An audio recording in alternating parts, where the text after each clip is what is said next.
안녕하세요. 트렌드 코리아 톡톡 진행을 맡은 구혜림입니다. 오늘 첫 순서는 그 인물에 대해서 깊이 있게 알아보는 시간, 가까이톡 시간인데요. 오늘 이 시간에는 정말 친근한 외모와 함께 화려한 눈에 띄는 실력을 가지신 분 나오셨습니다. 가수 조금성님과 함께하는 시간 가져보도록 하겠습니다. 안녕하세요. 네, 안녕하세요. 그리운 내 고향 떠나온 지 몇 년 되던가. 네, 먼저 시청자분들께 인사 말씀 부탁드리겠습니다. 네, 안녕하세요. 저는 가수 조금성이고요. 트렌드 코리아 톡톡 방송에 초대를 해주셔서 감사하고요. 앞으로 열심히 노력하는 가수가 되겠습니다. 네, 반갑습니다.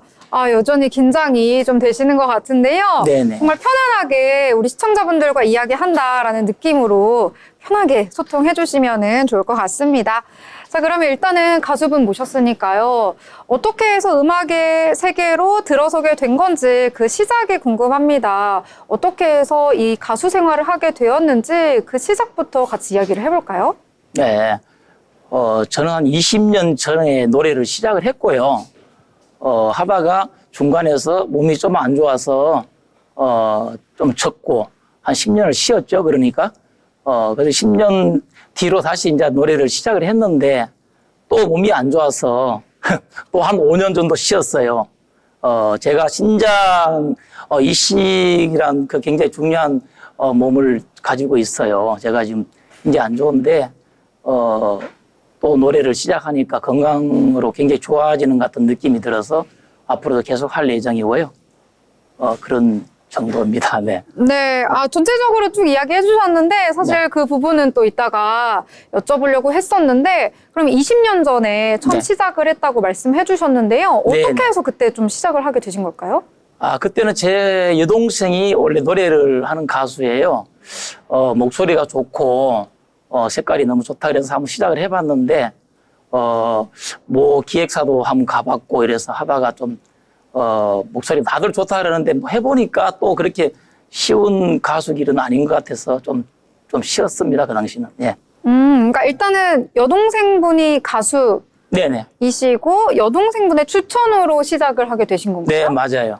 그렇군요. 네네. 이 지인분들의 추천이 있었기에 이 가수의 길로 우연히 접어들게 됐다 이렇게 생각이 드는데요. 자, 그러면 그때부터 뭐 중간중간에 휴식기도 있었지만 현재까지 계속 활동을 이어오고 계신데 현재는 또 어떤 활동을 하고 있는지 궁금해요. 좀 이야기해 주시죠. 네, 지금은 활동이라면은 가수니까 아무래도 노래 쪽인데요. 봉사활동이랑 제 몸이 이제 좀 이렇게 안 좋다 보니까 건강으로 인해서 꾸준히 이렇게 봉사활동도 하고 이렇게 열심히 하고 있습니다. 음악 활동이랑 봉사 활동. 네네. 너무 노래. 긴장하셔가지고 저는 음악 활동 쪽도 궁금했는데. 그러셨어요? 네. 네, 아니 제가 노래를 한 이제 동기는 네. 원래 이제 건강을 위해서 내 몸을 건강하기 위해서 이제 노래를 이제 한 건데 다시 시작한 건데 지금 굉장히 좋아지고 있어요. 그러면 음악 쪽으로도 뭐 봉사도 이야기하셨는데 네네. 음악 쪽으로도 여러 활동하고 계실 것 같아요. 뭐 공연을 하신다든지 아니면 음반을 내서 이런 네. 노래를 하고 있을 것 같다라는 내용이 있는데 어떤 것들이 있을까요? 음반 앨범은 냈고요. 제 노래가 2곡이 있고요. 한 동네 친구랑 또 내 고향 두메산골이랑 지금은 이제 타이틀곡은 내 고향 두메산골로 모 방송 쪽으로도 많이 하고요. 또 인터넷 방송 전국적으로 행사 좀 이렇게 하고 있습니다. 그러면은 현재 음반을 내시고 이 음반을 가지고 전국으로 행사도 다니시고 네네. 그다음에 인터넷으로 방송도 하고 이렇게 이해하면 될까요? 네네. 네. 여러 활동하고 계시고 또 아까 봉사까지 하고 계신다고 말씀해 주셨는데요. 근데 활동을 또 하다 보면은 아까 잠깐 언급해 주시긴 했지만 중간중간 좀 우여곡절의 시기도 있었을 것 같습니다. 이 부분에 대해서도 이야기를 해보면 좋을 것 같은데요. 뭐 계속 얘기해봐도 제 이제 몸, 이제 신장 콩팥인데 심장이 아니고 신장 콩팥인데 이제 아무래도 이식을 하다 보면은 먹는 거라든가 운동하는 거라든가 좀 이런 쪽으로 굉장히 신경이 많이 쓰여요, 지금도. 그래서 이제, 지금 그 우리가 모임이 있는데 그 새생명의 모임이 있습니다. 거기서 이제 또 같이 이렇게 하다 보니까 노래도 나오고 노래도 하다 보면은 굉장히 이제 신장 이식 한 게 다시 이제 정상으로 오는 그런 단계적이고요. 제가 말씀드린 건 신장 쪽에를 말씀한다 하면은 굉장히 길어지는데요. 간단하게 생각하면은 신장 이식을 하게 되면은 처음에는 한 2, 3년 동안은 굉장히 고생을 많이 하세요.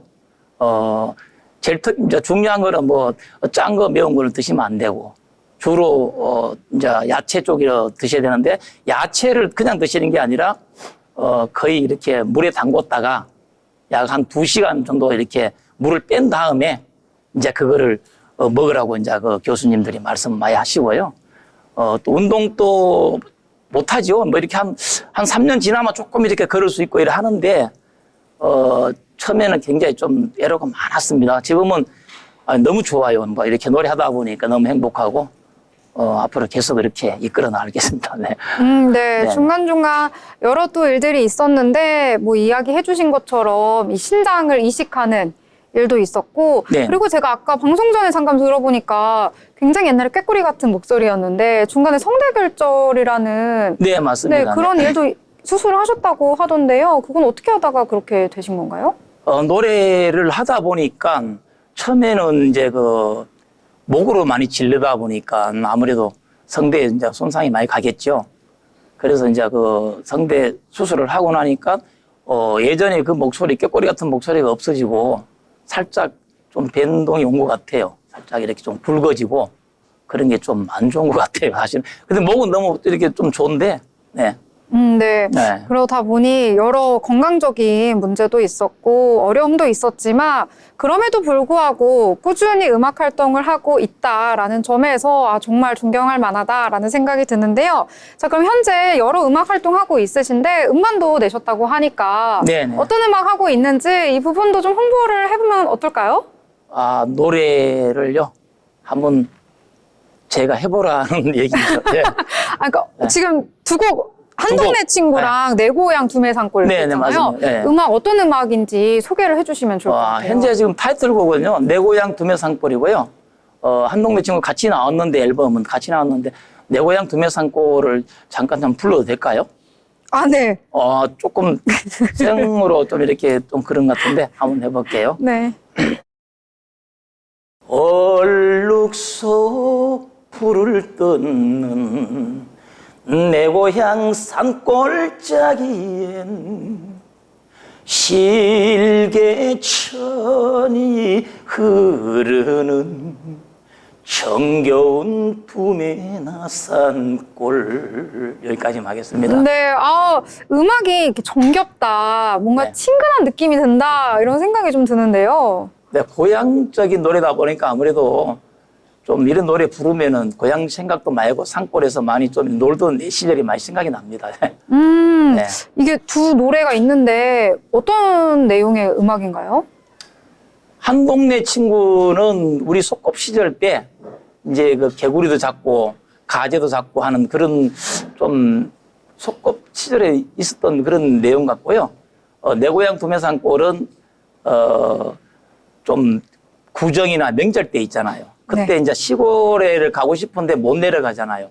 그러면 이제 혼자서 그 노래 부르고 좀 속삭임을 하죠. 그러니까 고향을 그리워하는 음악이다. 네, 그리워하는 노래죠. 네, 네네. 그렇게 보면 되겠군요. 네네. 이렇게 음악을 또 들어보니까 앞으로 지금 조금성 님이 어떤 음악을 하고 싶은지 뭐 이런 포부나 꿈에 대해서도 들어보고 싶은데요. 어떤 음악 활동을 하고 싶은지 내가 가수로서 이런 목표점이 있다라면 어떤 것들이 있을까요? 목표점이라면은 아까도 말씀을 드렸는데요. 특이한 목표보다도 제 건강 하나 챙기기 위해서 지금 또 뭐 이렇게 생각을 하고 있는데 특별한 목표는 없을 것 같고요. 봉사활동을 열심히 하고 제 몸을 건강하게 이렇게 굉장히 배 복부 이게 힘이 좋아야 되니까 노래를 하게 되면은 바이브레이션이라든가 좀 그런 게 쪽으로 신경 쓰다 보면 건강이 좋아지는 것 같은 느낌이 들어서 앞으로도 꾸준하게 하겠습니다. 그렇게. 네. 내가 좋아하는 음악을 하면서 꾸준하게 내 건강도 관리하고 이 건강한 몸을 통해서 건강한 음악을 들려주겠다 이렇게 좀 네, 해보도록 하겠습니다. 자, 그러면 앞으로의 활동 계획도 궁금해요. 어떻게 또 활동을 계획하고 있는지 그 부분도 들려주시죠. 네, 활동이라면은 아까도 말씀을 드린 것 같은데 제 여동생이 노래를 하다 보니까 그쪽으로 같이 이제 이렇게 행사도 많이 뛰고 좀 이렇게 전국적으로 많이 가고 있습니다. 네, 그래서 앞으로도 모든 축제라든가 방송, 모방송 이런 쪽으로 이렇게 많이 할 예정이고요. 아무튼 아직 뭐 건강이 최고 아니겠습니까? 네, 노래가 건강이 좋다, 건강이 노래다 이렇게 생각하고 있습니다. 네, 그러면 여동생분하고 같이 축제랑 방송 이렇게 다니시는 거군요. 네네, 맞아요. 네. 아, 그럼 약간 듀엣 같은 곡들도 나중에 나올 수 있는 가능성이 있을까요? 듀엣으로 내려고 해봤는데, 저기, 한 10년 가까이 됐나 모르겠는데, 그때 당시에 듀엣으로 내려고 했는데, 키가 너무 안 맞았어. 음악 키가요? 네, 음악 키가 여동생은 굉장히, 높아요. F 샵 정도로 가는데, 저 같은 경우는 굉장히 좀 낮아. 낮으면은 또 원래 맞아야 되는데, 노래를 하게 되면은 좀 이렇게 또 고음으로 나오고 하다 보니까 듀엣으로 잘 안 맞아요. 그래서 앞으로는 할 예정이에요. 네, 그래도 그거를 가능성이 없진 않다. 네, 가능성은 많아요. 네. 목소리를 지금 가다듬고 있어요. 그래서 네. 한번 같이 한번 꼭 내보겠습니다. 네. 네, 듀엣곡까지 기대를 네네네. 해보도록 하겠습니다. 네네. 자, 그럼 마지막으로 시청자분들께 하지 못했던 이야기가 있다면 전달을 해주시죠. 네. 여러분들께서 내 고향 두메산골과 한동네 친구를 굉장히 사랑해 주시고 계시는데요. 앞으로도 꾸준한 노력을 열심히 할 테니까 이 가수 조금성을 많이 사랑 부탁드리겠습니다. 감사합니다. 네, 이렇게 음악을 사랑하고 또 건강을 생각하면서 건강한 음악을 전하고 싶은 가수 조금성님과 함께하는 시간 가져봤습니다. 자, 지금까지 함께해주신 조금성님 감사합니다. 네, 감사합니다.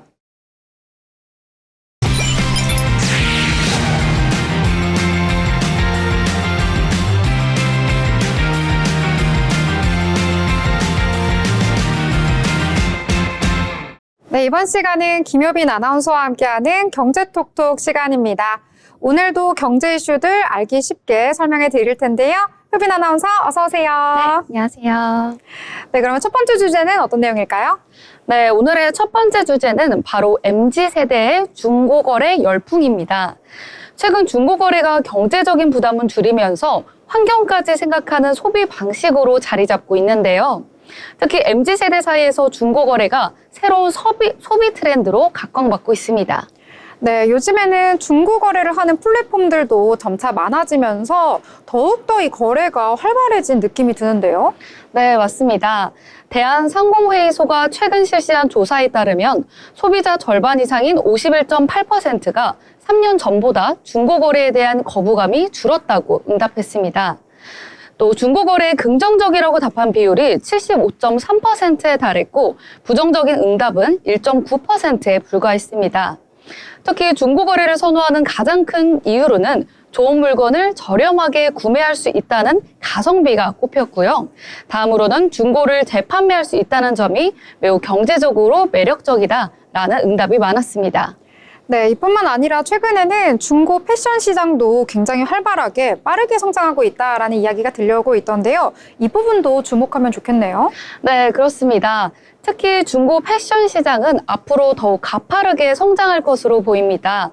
글로벌 시장조사 기관에 따르면 2024년부터 2027년까지 중고 패션 시장이 연평균 48.7%로 높은 성장률을 기록할 것으로 전망했습니다.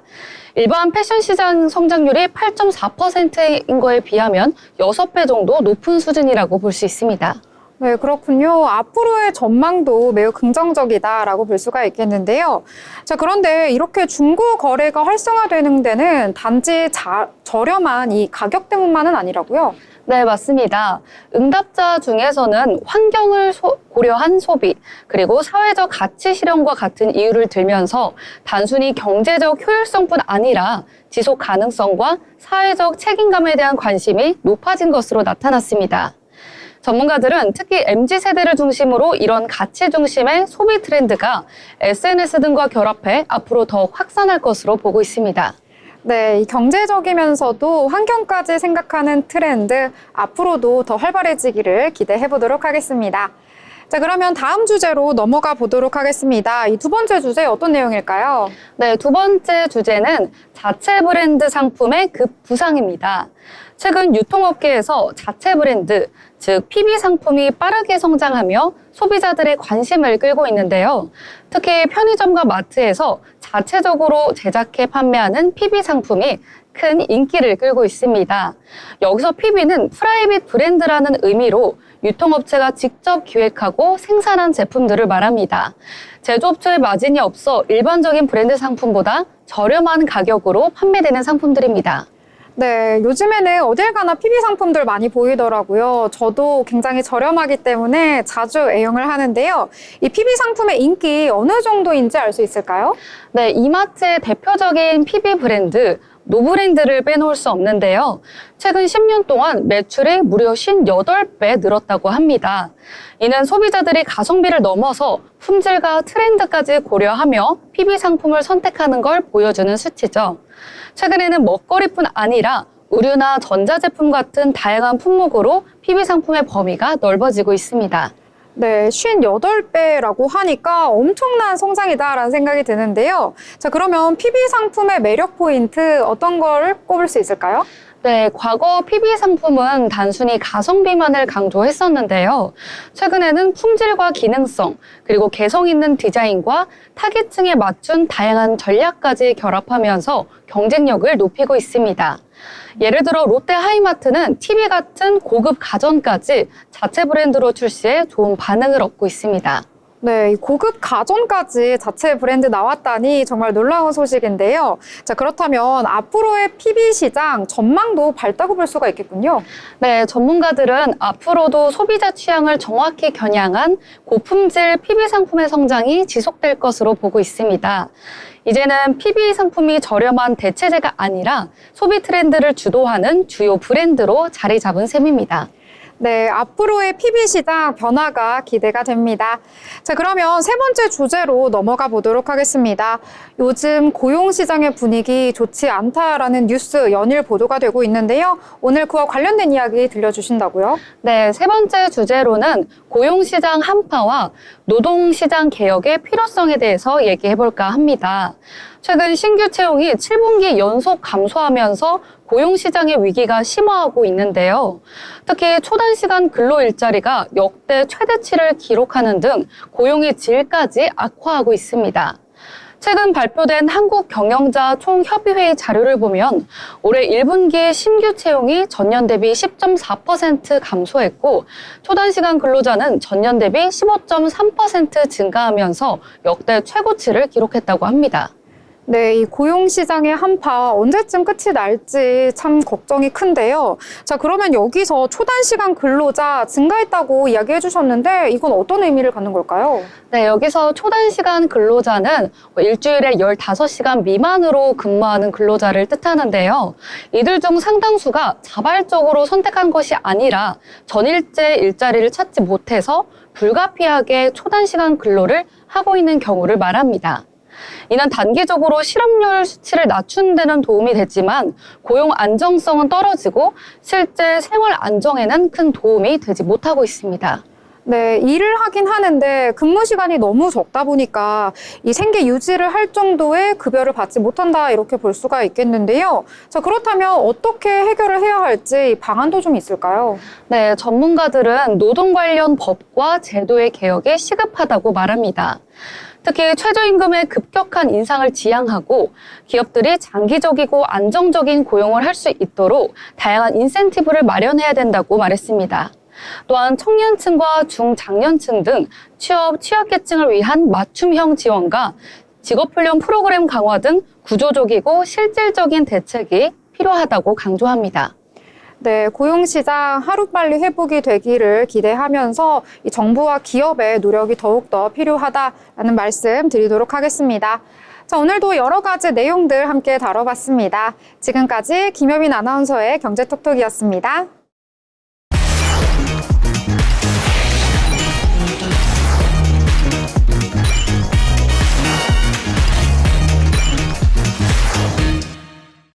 네, 이번 시간은 대한민국의 부동산 흐름을 짚어보는 마켓 트렌드 시간입니다. 노무아 아나운서와 함께합니다. 안녕하세요. 안녕하세요. 네, 무아 아나운서 오늘은 어떤 내용 준비하셨을까요? 네, 오늘은 재건축 그리고 재개발 관련 이슈를 다뤄보려고 하는데요. 앵커님, 혹시 재건축, 재개발 이런 거에 관심 있으신가요? 저는 이 부동산에 워낙 관심이 많아서 재건축이나 재개발 이런 쪽에도 관심이 굉장히 많아요. 아무래도 좀 시드머니가 있으시다 보니까 관심이 가신 것 같은데 솔직히 저는 아직 학생이다 보니까 그런 정도의 시드머니는 없어서 재건축 관련된 이슈는 잘 알지 못했습니다. 그런데 최근에 현대건설 주가를 크게 밀어올렸던 이슈가 바로 재건축 관련된 거였죠. 그래서 왜 이렇게 재건축이 항상 핫한 키워드가 되는지 그런 궁금증이 좀 있었는데요. 바로 28일 현대건설이 이 재개발 이슈와 관련해 신고가를 찍었기 때문입니다. 관세 갈등이 격화가 되면서 한때 미증시에 쏠렸던 관심 그리고 자본들이 살짝 빠져나오는 듯한 모습 보여주고 있습니다. 이 남는 돈이 어디로 갈까요? 저는 결국 부동산이라고 보고 있는데요. 당연히 관련주도 한번 살펴보시면 좋을 것 같습니다. 이제 28일 서울 성북구 장위 9구역 정비사업 시공사로 현대건설이 최종 선정이 됐다는 보도가 나왔었는데요. 총 공사비 8,700억 규모의 상당한 딜이었습니다. 이 소식 나오자마자 현대건설 주가 52조 신고가 갱신했었습니다. 41,650원 선까지 올라가는 모습 보여줬었죠. 네, 그렇죠. 이 시청자분들께서 오해하실까봐 저는 시드머니가 이제 부족하다라는 말씀드리고요. 자, 그러면 오늘 재개발, 재건축 관련된 개념을 한번 정리해 보고요. 이와 관련된 내용을 토대로 주식 투자까지 적용을 해보면 좋을 것 같습니다. 네, 아무래도 투자별로 섹터가 나눠져 있다고 해도 다 연결이 되어 있기 때문에 오늘 소식 참고하시면 좋을 것 같습니다. 첫 번째 소식은 요즘 서울 주요 재건축, 재개발 공사 수주를 둘러싼 건설사들의 경쟁이 매우 격화되고 있다는 소식인데요. 아무래도 기재값이 상승하고 정비사업의 수익성이 하락하고 있는 가운데 초고층 등 하이엔드급 추진 단지에서는 높은 공사비를 받을 수 있기 때문으로 풀이할 수 있을 것 같습니다. 특히 그런 상징성이 높은 한강변 단지의 경우 그 아파트 브랜드의 간판 효과를 달 수 있다는 점 때문에 그 배경이 있는 것 같은데요. 그 중에서도 서울 재건축 이슈를 논할 때는 바로 압구정 아파트 빼놓을 수 없을 것 같습니다. 서울 재건축 최대어로 꼽히는 압구정 아파트 지구가 바로 6월부터 시공사 선정을 시작한다고 합니다. 첫 타자는 압구정 2구역이고요. 압구정 현대아파트 9, 11, 12차가 있는 부분이죠. 6월에 입찰 공고를 낸 뒤에 이제 9월에 선정 총회를 열 계획이라고 합니다. 이 구역은 특히 최고 65층, 2,571가구로 들어설 예정이고요. 초고층 설계가 개정이 된 만큼 공사비는 평당 최소 1,000만 원에 총 공사비만 2조 원을 웃돌 것으로 예상이 됩니다. 이제 앞서 현대건설의 주가 크게 밀어올린 들의 공사비가 8,700억 정도였는데 그 2배에 달하는 금액인 만큼 시공사 선정 결과에 주목하시면 좋을 것 같습니다. 특히 건설업계에서는 삼성물산과 현대건설의 빅매치가 예상된다고 보고 있는데요. 두 건설사는 최근 압구정 수주 영업을 위한 현장 사무실도 열었다고 합니다. 한 건설사 관계자에 따르면 사무실부터 이례적으로 굉장히 최고급 자재를 사용하는 등 굉장히 수주에 공을 들이고 있다고 전했습니다.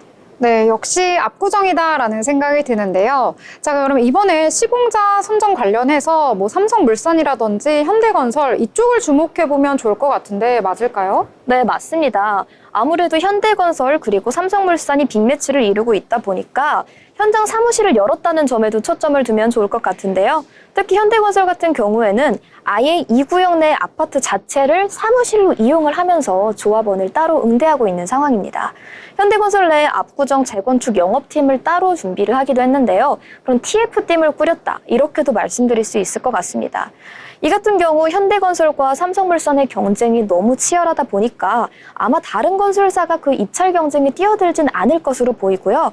오늘 전해드리는 이유가 이 딜을 어디서 가져가느냐에 따라서 각 주의 주가에 영향이 있을 것 같은데 애초에 이렇게 빅매치 형성된 구역은 둘 중 어느 쪽에 베팅하면 좋을지 그 결정이 훨씬 쉬워질 거라고 볼 수 있죠.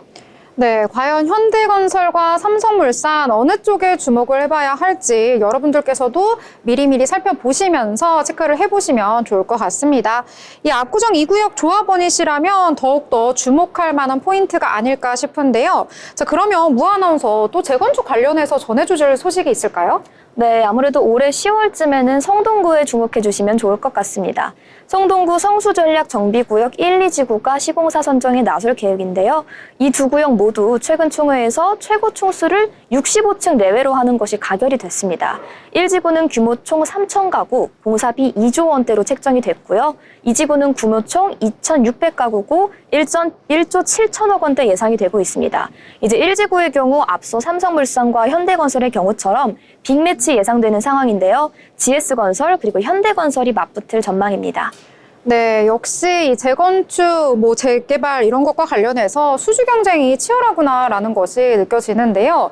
자, 이렇게 각 건설사들이 랜드마크 단지의 수주와 관련해서 굉장히 열을 올리고 있는데 이런 부분이 엄청난 메리트가 되는 거겠죠? 네, 정확하게 짚어주셨습니다. 아무래도 기존 메인 아이템이었던 정비 사업의 수익성이 좀 크게 하락하면서 모든 건설사들이 이런 랜드마크 단지 수주에 굉장히 열을 올리고 있는 상황인데요.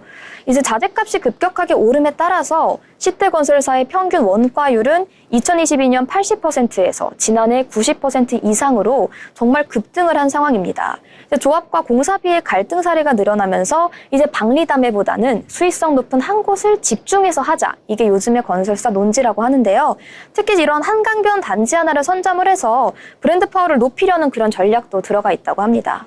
네, 많이들 들어보셨을 것 같습니다. 레미아 원베일리, 반포, 아크로 리버파크 이런 것들이 상징적이다라고 볼 수가 있겠는데요. 당장 나도 관심 갖고 싶다라는 생각은 있는데 아마 이런 쪽에 쉽게 투자를 하지 못한 이유가 너무 자금이 많이 필요하니까 그런 것 같아요. 이제 그들만의 리그다 이런 생각도 들기도 하거든요. 네, 아무래도 앵커님께서 아까 부동산 투자에 관심이 있다고 말을 해주신 만큼 정말 정확하게 짚어주셨는데 정말 너무 장기전이기 때문에 아무래도 관심도가 떨어지는 부분이 있는 것 같습니다. 앵커님, 아까 말씀드린 성수전략정비구역 처음 얘기 나온 게 언제인 줄 아시나요? 언제죠? 가늠이 전혀 안 되는데요.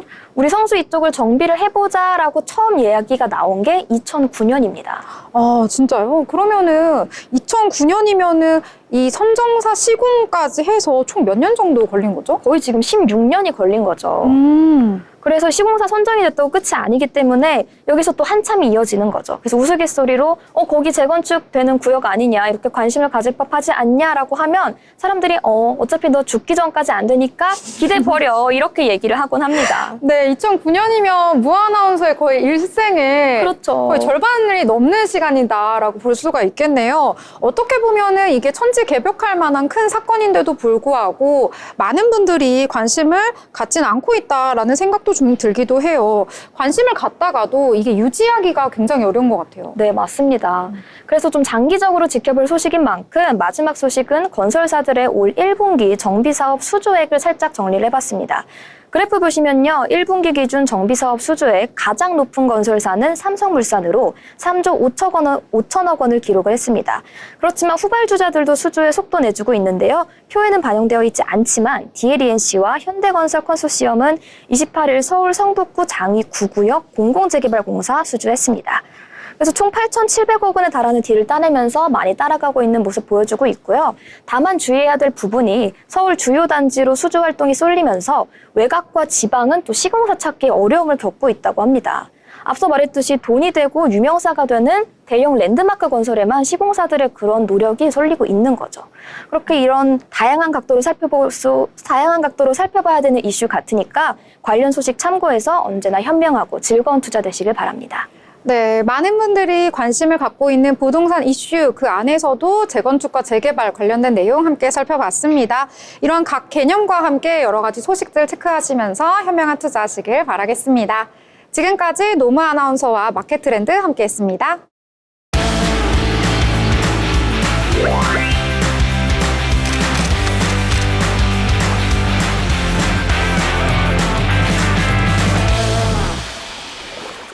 네, 이번 시간은 전국의 축제, 전시, 핫플을 알아가는 시간이죠. 어디 갈까 시간입니다. 오늘도 박하인 아나운서와 함께합니다. 안녕하세요. 안녕하세요. 네, 이제 5월에 들어섰습니다. 5월 같은 경우에는 연휴도 굉장히 많아가지고요. 더욱더 오늘 어디 갈까 시간이 기대가 됐는데요. 오늘은 또 어디로 떠나볼까요? 네, 말씀해주신 것처럼 연휴와 가정의 달을 맞이해서 가족과 아이들이 함께 가면 좋을 곳으로 가보려고 하는데요. 경기도 고양으로 떠나봅니다. 고양 일산 호수공원에서 열리고 있는 박람회인 고양국제꽃박람회인데요. 4월 25일에 개최해서 5월 11일 일요일까지 진행됩니다. 이번 박람회의 주제는 꽃 상상 그리고 향기인데요. 이 주제 슬로건만 들었을 때 혹시 어떤 느낌이 드시나요? 일단 상상하고 꽃 이런 내용이 있으니까 꽃향기가 어디서 나는 것만 같다 이런 기분이 맞아요. 들어요. 저도 딱 그렇게 이 두 단어가 같이 합쳐지니까 뭔가 머릿속에 향기가 그려지더라고요. 네. 그리고 또 특히 티니핑 아시죠? 네. 이 티니핑 캐릭터가 아이들이 정말 좋아하는데 이 캐릭터를 곳곳에 조형물로 배치했다고 합니다. 이 박람회에 대해서 자세히 더 설명해드리면 국내외 25개국, 200여 개 화훼기관과 단체 등이 참여해서 실내 화훼 전시 및 야외 전시 연출을 했습니다. 그리고 플라워 마켓과 다양한 공연, 이벤트들로도 꽉 채워져 있습니다. 네, 실내와 야외에서 즐길 수 있다고 하니까요. 더욱더 골고루 즐길 수 있다 이런 생각이 드는데요. 자, 그러면 어떤 전시들을 볼 수 있는지 구체적으로도 알려주시죠. 네, 먼저 실내 전시를 보면요. 작품전을 볼 수 있습니다. 글로벌 화훼 작가 작품전을 만나볼 수 있는데요. 5개국의 5인의 화훼 작가가 선보이는 창의적인 화훼 공간입니다. 또 분야별 화훼 예술 콘테스트도 진행 중입니다. 화훼 예술 경연대회, 아이체이커 플라워 디자인 기능 경진대회, 한국 꽃꽂이 대회, 어린이 꽃장식 대회, 프리저브드 플라워 경진대회 등 다채로운 콘테스트들이 차근차근 진행되고 있었고요. 또 플라워 마켓도 있습니다. 기념품이나 소품들, 꽃들을 박람회 가신 김에 보면 좋잖아요. 고양시 화훼농가 직거래 장터와 이색 소품들, 농특산물 등을 판매하고 있으니 둘러보실 수 있습니다. 네, 이 콘테스트 뭔가 특별하고 처음 듣는 것 같아서 신기하다라는 생각이 드는데요. 자, 근데 아무래도 꽃 박람회다 보니까 이 햇살과 함께 야외에서 즐기면 정말 좋을 것 같다는 생각이 들어요. 맞아요. 저도 살펴보니까 야외 테마들이 정말 많더라고요. 그래서 너무 많아서 제가 한 4가지만 꼽아서 설명해 드리겠습니다. 첫 번째로는 꿈꾸는 정원이 있는데요. 꽃의 기운을 모아 황금빛으로 물든 판다를 메인 조형물로 연출했습니다. 꽃의 기운을 퍼뜨려 꽃과 나비, 벌과 꿀이 가득한 꿈 같은 세상을 표현했다고 하고요. 두 번째로는 꽃빛, 물빛, 그리고 노을빛이라는 테마의 정원도 있어요. 호수공원의 아름다운 3가지 빛깔을 테마로 한 정원인데요. 메타세콰이어 가로수길 경관을 활용해 공중 화훼 장식 공간으로 만들어놨다고 합니다. 그리고 세 번째는 고양시민 가든쇼 정원인데요. 고양시민이 직접 정원을 디자인하고 조성하는 시민 참여 정원이라고 합니다. 화훼 소비 및 정원 문화를 활성화하고 같이 만들어가는 고양국제꽃박람회 행사에 대한 자부심을 고취한 정원입니다. 그리고 네 번째는 고양 로컬 가든도 있습니다. 고양시 300여 개 농가에서 생산하는 화훼와 식물들로 연출한 가든인데요. 고양시 생산화 약 200종과 총 10만 분 이상을 사용해서 일산 호수공원을 꽃이 가득한 아름다운 공원으로 연출했습니다. 선인장과 다육, 분재, 야생화 테마 정원도 이렇게 별도로 조성돼 있다고 하고요. 이외에도 꽃과 환상의 정원, 수국 정원, 식물 정원, 알록달록 티니핑 정원 등 다양한 야외 정원들을 즐기실 수 있습니다. 네, 이 설명과 함께 사진을 보니까요. 아, 정말 박람회 같다라는 생각이 들기도 하는데요. 근데 앞서 말씀해 주셨던 바로는 공연도 있다고 들었거든요. 맞아요. 개막부터 꾸준하게 공연이 계속 열리고 있었는데요. 지금 대표적인 날만 짚어보면 5월 5일 어린이날이죠. 이날은 티니핑 퍼레이드와 연극 뮤지컬 첫사랑이 열립니다. 티니핑 퍼레이드 같은 경우는 우리 아이들이 특히 정말 좋아하겠죠. 그리고 5월 8일 어버이날에는 가수 김혜연, 김나희, 연기의 공연이 준비돼 있습니다. 그리고 마지막 날인 5월 11일 이날도 우리 아이들에게 정말 행복한 날일 것 같은데요. 바로 사랑의 하츄핑 애니메이션이 상영될 예정이라고 합니다. 네, 이 어린이들에게 인기가 많은 캐릭터까지 활용해서 알차게 구성이 되어 있다라는 생각이 드는데요. 이 소개를 한참 듣고 나니까 이쯤에서 얼마를 가져가야지 입장을 할 수 있나 네. 요금이 궁금해져요. 네, 박람회 입장은 현장 티켓으로 이렇게 끊으실 수 있는데요. 일반권이 15,000원, 우대권은 12,000원입니다. 이때 고양 시민은 할인이 좀 된다고 해요. 일반권은 12,000원에 우대권은 9,000원으로 티켓을 끊으실 수 있습니다. 우대권 같은 경우는 만 36개월에서 만 18세까지, 그리고 만 65세 이상인 경우에 우대권에 속합니다. 그리고 운영 시간 같은 경우는 9시부터 저녁 7시까지 관람하실 수 있고요. 입장 마감은 오후 5시 반이니까 시간 체크해서 가주시면 좋겠습니다. 네, 좋습니다. 제가 관련해서 또 살짝 찾아보니까요. 이번에 차 없는 박람회를 지향한다라고 하던데 맞을까요? 맞아요. 그래서 대중교통 이용을 적극적으로 권장하더라고요. 만약에 대중교통 이용 시에 현장 티켓 구매할 경우에는 3,000원 할인도 들어간다고 합니다. 그럼 어떻게 가면 좋을지 이 박람회에서 알려준 대중교통편을 한번 살펴보면요. 버스로 가는 경우는 일산 동구청 정류장이나 강선마을 정류장에서 하차하시면 도보 10분 거리에 행사장이 위치해 있고요. 지하철 이용 시에는 3호선 정발산역에서 도보 10분 거리, 혹은 GTX-A 킨텍스역에서 도보 20분 거리라고 합니다. 물론 이렇게 대중교통 권장이지만 차로도 방문하실 수 있는데요. 근처에 장미주차장, 협력주차장, 선인장 주차장 등 주차 시설이 마련되어 있고요. 주말과 공휴일에는 까치 주차장까지 추가로 운영되고 있습니다. 각 협력 주차장 내 상가 이용 시에는 5시간은 무료라고 하고요. 우천시에는 선인장 주차장은 이용이 불가하다고 하니 이 점 꼭 참고해 주시기 바랍니다. 또 편한 교통편을 위해서 셔틀버스도 운행하고 있더라고요. 평일에는 호수공원에서 선인장 주차장, 장미 주차장 이렇게 운행하고요. 주말에는 까치 주차장까지 운행한다고 합니다.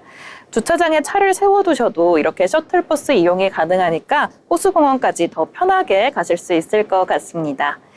이렇게 화려한 꽃빛으로 물들어 있는 고양국제꽃박람회, 소중한 분들과 꽃과 예쁜 조형물, 전시들 보러 가셔도 좋고 꼬마 손님들을 반겨줄 티니핑 캐릭터까지 있으니 이 아이들과 함께 가보셔도 좋을 것 같습니다.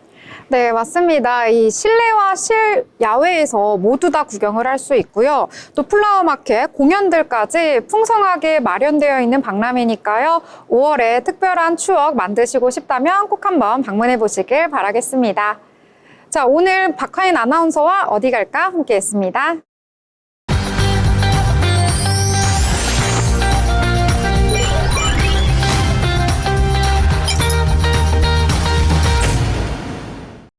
네, 이번 시간에 한 주 동안 기술과 경제를 가장 뜨겁게 달군 뉴스를 빠르게 정리해드리는 테크노믹스 시간입니다. 임나은 아나운서와 함께합니다. 안녕하세요. 안녕하세요. 네, 오늘은 어떤 소식 전해주실까요? 네, 오늘은요, 또 뜨거운 격전지에 대해서 말씀을 드리려고 하는데요. 바로 AI 반도체 전쟁에 대해서 말씀드리려고 합니다.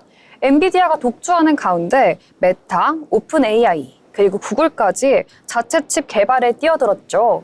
뿐만 아니라 삼성과 TSMC는요, 패키징 기술로 맞붙고 있다고 하는데요.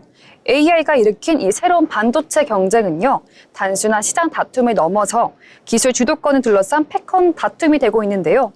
오늘은 이 뜨거운 흐름을 짚어보겠습니다. 네, 정말로 요즘에 이 글로벌 테크 기업들의 열심히 경쟁에 뛰어드는 모습 확인을 하실 수가 있는 것 같은데요. 이 AI 시대 패권을 잡기 위해서 정말 총력전을 벌이고 있다라고 볼 수가 있겠습니다. 과연 이 판에서 주도권은 누가 잡게 될지 차근차근 짚어보도록 하겠습니다. 자, 그러면 본격적으로 이야기 시작해 보려고 하는데요. 첫 번째 챕터, 이번 주 가장 주목을 받은 기술 뉴스입니다. 자, 어떤 내용인지 정리부터 해볼까요? 네, 이번 주 가장 주목받은 뉴스 전달해드리겠습니다. 먼저 메타와 오픈 AI가요, 자체 AI 반도체 개발을 시작했다고 합니다. 네, 바로 공식화한 건데요. 메타는요, 아리어스라는 이름의 AI 트레이닝 전용 앱을 개발하고 있고요. 마찬가지로 오픈 AI 역시 최근 자체 트레이닝 칩 프로젝트를 가속화하고 있는 것으로 확인됐습니다. 네, 이제 엔비디아의 의존도를 줄이고 자체 칩을 만들겠다라는 의지로 이해를 하면 되겠군요. 네, 맞습니다. 아무래도 엔비디아가 강력하잖아요. 네, 시장 점유율이 80% 이상으로 차지하고 있다고 합니다. 그래서 이들 빅테크 기업들은요, 비용 절감과 최적화된 시스템 구축을 통해서 엔비디아에 맞대응하려고 노력 중이라고 합니다. 네, 그렇군요. 자, 그렇다면 이 글로벌 기업들 외에 국내 기업들의 움직임은 어떤지 궁금한데 이 부분도 한번 확인을 해볼까요? 네, 그럼 국내까지 한번 살펴보겠습니다. 먼저 삼성전자부터 보실 텐데요. 삼성전자는요, 2.5D, 그리고 3D, 고급 패키징 기술을 앞세워서 AI 반도체 후고정 시장을 적극 공략하고 있고요. SK 하이닉스는요, 세계 최초로 HBM4 개발에 성공했다고 발표했습니다. 네, TSMC 역시 고대역폭 메모리 인터포저 기술을 보인 상황입니다. 네, 정말 이 반도체 전쟁 격렬하다라고 표현을 할 수가 있겠습니다. 최근 들어서 칩 자체의 성능보다 또 이 패키징 기술까지 함께 겸업을 할 수 있는 것, 이런 것들을 더욱더 주목을 하고 있는 것 같다라는 생각이 좀 드는데요. 자, 그러면 다음 파트로 한번 넘어가 보도록 하겠습니다. 자, 이번에는 기술이 바꾸는 경제 파트인데요. 이 AI 반도체 전쟁이 경제에는 어떤 영향을 미치는지 이 부분도 함께 살펴볼까요? 네, 여러 가지 파급 효과가 있는데요. 그중에서 하나씩 차근차근 설명해 드리겠습니다. 먼저 반도체 제조 및 패키징 설비에 대한 투자 붐이 본격화되고 있는데요. 삼성전자는요, 2025년까지 첨단 패키징 공장을 2배 확장할 계획이라고 밝혔고요. 신규 투자에 쏟아붓기로 했습니다.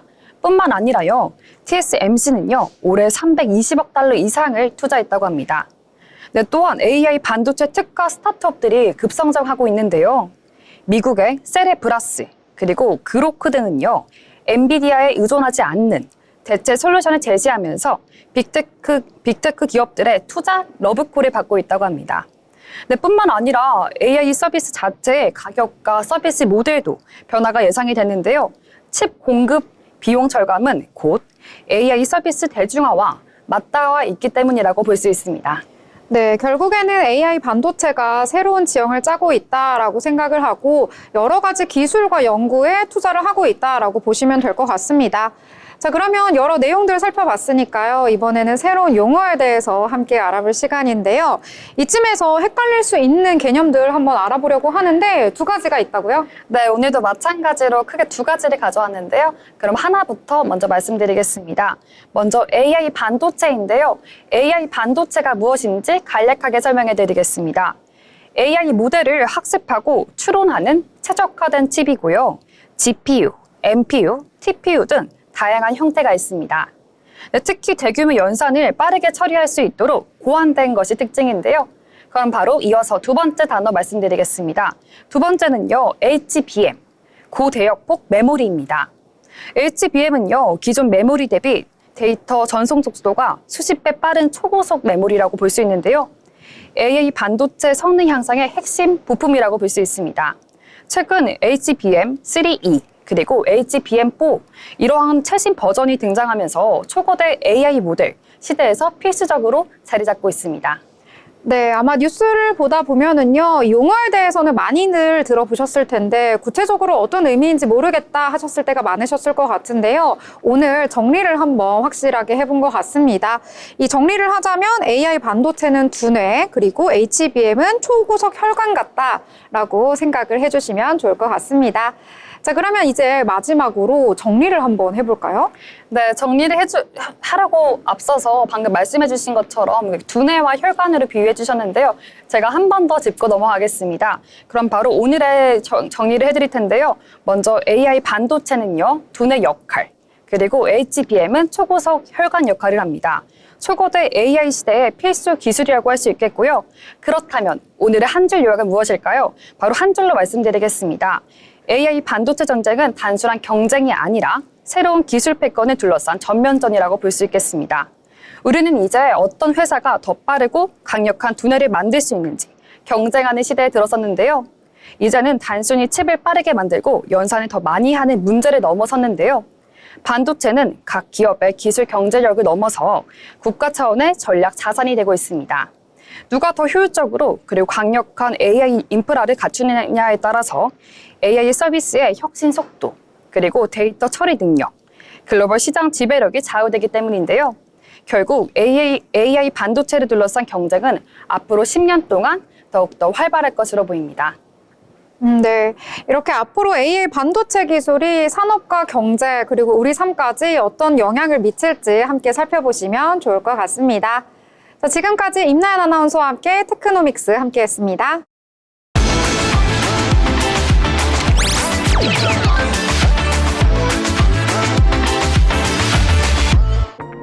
트렌드 코리아 톡톡 오늘 준비한 순서는 여기까지입니다. 행복한 가정의 달 5월입니다. 5월에는 가족들과 함께 소중한 추억 만드시면서 즐거운 시간 보내시길 바랍니다. 시청해주신 여러분 고맙습니다.